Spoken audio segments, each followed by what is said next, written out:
If I told you that there was a man in the world that could read both pages of a book at once, would you believe me? Not many people in the world know about these people with developmental disorders, like the one mentioned above, that are capable of these things. That is why my goal is to inform you about savants and their abilities. I first learned of savants my junior year of high school when I took psychology. I became fascinated with the fact that they were capable of these things that I know most humans cannot do. Savants are not very known in the world, but they are interesting to say the least. Today, I will be giving you the definition of what a savant is, some examples of some, how rare they are, and what expert Dr. Treffert has to say. The website Savants let us know that a savant is a person affected with a developmental disorder, such as autism, that exhibits exceptional skill or brilliance in some limited fields, such as mathematics or music. Our first example is Kim Peek.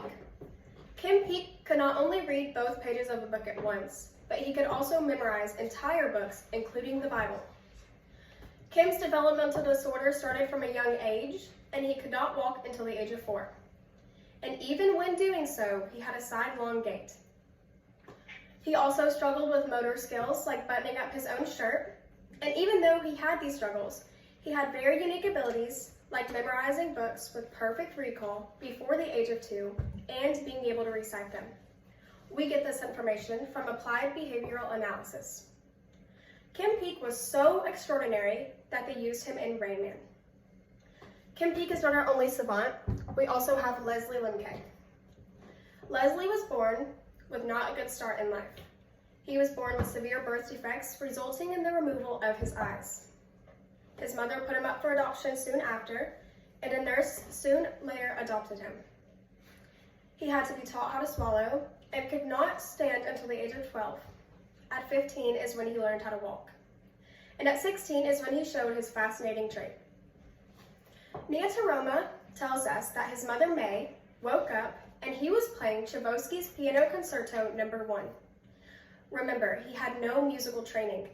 He had learned to play this from hearing it one time on the TV the day before. Now, there are not many savants in the world.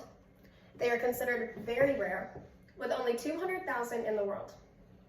50% have autism, as we can see, and the other 50% have some other form of a developmental disorder. We get this information from rare diseases.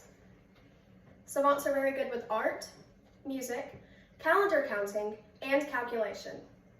Hughes tells us this in his article. Dr. Treffert has once said that these tend to be right brain skills, and most savants are very prolific in right hemisphere skills, but are not in left hemisphere skills like language. Dr. Treffert became a leading expert when he started a child unit at a psychiatric hospital. This information is from Neurology Today. Kim's brain was very large because he was born with macrocephaly.